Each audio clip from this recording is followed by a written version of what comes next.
Hello అండి, అందరికీ నమస్తే. Welcome back to our channel. ఈరోజు వీడియోలో దేవీ నవరాత్రుల్లో 3వ రోజు అలాగే 4వ రోజు చేసుకునే ప్రసాదాలను చూపించబోతున్నాను.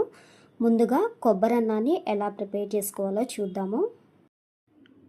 దీనికోసం ముందుగానే అన్నాన్ని ఉడికించుకుని చల్లారబెట్టుకుని పక్కన పెట్టుకోవాలి.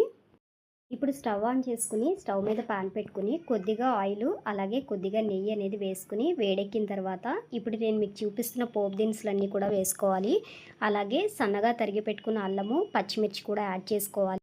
ఇవన్నీ కొద్దిగా వేగిన తర్వాత కొంచెం జీడిపప్పులు అలాగే కరివేపాకు వేసుకుని కొద్దిగా వేయించుకున్న తర్వాత పచ్చి కొబ్బరిని కూడా యాడ్ చేసుకోవాలి. కొబ్బరి వేసాక ఒక 2-3 నిమిషాలు వేయించుకున్న తర్వాత మనం చల్లారి పెట్టుకున్న అన్నాన్ని ఇందులో కలుపుకోవాలి. చివరిలో సాల్ట్ అనేది యాడ్ చేసుకుని సరిపోయిందో లేదో ఒకసారి చెక్ చేసుకుని మనం నైవేద్యం పెట్టుకునే గిన్నెలోకి తీసేసుకోవాలి. కొబ్బరి అనేది ఎక్కువసేపు ఉంటే మాడిపోతుందండి, అదొకటి గమనించుకోండి. నెక్స్ట్ ఇప్పుడు గారెల్ని ఎలా ప్రిపేర్ చేసుకోవాలో చూపిస్తున్నాను. ఈ గారెల కోసం నేను ఈ కప్పుతో మినపగుళ్ళను తీసుకుని ఒక 4 అవర్స్ నానబెట్టుకున్నానండి. మీరు ఓవర్ నైట్ అయినా నానబెట్టుకోవచ్చు. ఇవి బాగా నానిన తర్వాత ఒక 2-3 సార్లు కడిగేసుకుని మిక్సీలో వేసుకుంటున్నాను నేను. ఇక్కడ మీకు చెప్పే విషయం ఏంటంటే మనం మిక్సీలో వేసినప్పుడు గారెలు సాఫ్ట్గా చక్కగా గుల్లగా క్రిస్పీగా రావాలి అనుకుంటే మనం గ్రైండ్ చేసేటప్పుడు కొద్దిగా సోడా ఉప్పు అనేది కలుపుకోవాలి. గ్రైండర్లో వేసుకునే వాళ్ళైతే సోడా ఉప్పు కలుపుకోక్కర్లేదు.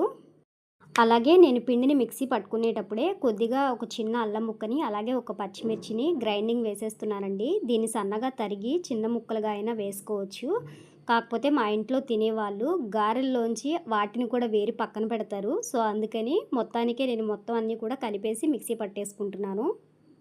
ఇప్పుడు ఈ పిండిలోకి తగినంత సాల్ట్ అనేది కలుపుకొని పిండి మొత్తం ఒకసారి కలిపేసుకుని పొయ్యి మీద బాండీ పెట్టుకుని నూనె వేసుకుని నూనె వేడెక్కిన తర్వాత గారెలు ఎలా వేసుకోవాలో చూపిస్తున్నాను.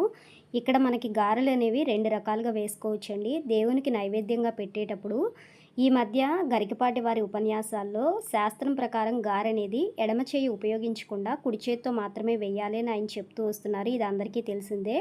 సో మామూలుగా గారెలు వేయడం రాని వాళ్ళు, అలవాటు లేని వాళ్ళు ఇప్పుడు నేను చూపిస్తున్నాను కదా, పాల ప్యాకెట్ మీద ఇలా వేసి కవర్తో ఇలా అడ్జస్ట్ చేసుకుంటూ వేసుకోవడం అనేది మొదటి పద్ధతి.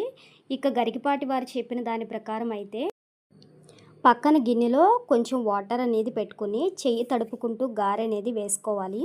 మీకు అది కూడా చూపిస్తున్నాను. ఇదిగోండి, సేమ్ నేను వీడియోలో చూపిస్తున్న విధంగా వేసుకోవచ్చు. కానీ నాకు ఇక్కడ అర్థమైన విషయం ఏంటి అంటే ఇలా మనం ఎడమ చెయ్యి ఉపయోగించకుండా వేసుకునేటప్పుడు గారెలు అనేవి పెద్ద సైజులో వేయడానికి రావండి. చాలా చిట్టి గారెల్లాగా కొంచెం మీడియం సైజు లాగా మాత్రమే వస్తాయి. ప్రాక్టీస్ ఉన్నవాళ్ళు లేదంటే చెయ్యి కొంచెం పెద్దగా ఉన్నవాళ్ళు మేబీ వాళ్ళకు వస్తే రావచ్చేమో, కానీ నాకైతే మీడియం సైజ్ మాత్రమే వచ్చాయండి. సో ఇలా మొత్తం గారెలన్నీ వేసేసుకున్నాక మనం బౌల్లోకి తీసుకుని నైవేద్యంగా పెట్టుకోవచ్చు. సో ఈరోజు వీడియో అయితే ఇదేనండి. వీడియోస్ నచ్చితే లైక్ చేయండి. అలాగే నా ఛానల్ని ఫస్ట్ టైం చూడడానికి వచ్చిన వాళ్ళైతే సబ్స్క్రైబ్ చేసుకోండి. Thank you for watching. Next మళ్ళీ కొత్త వీడియోతో మళ్ళీ కలుద్దాం.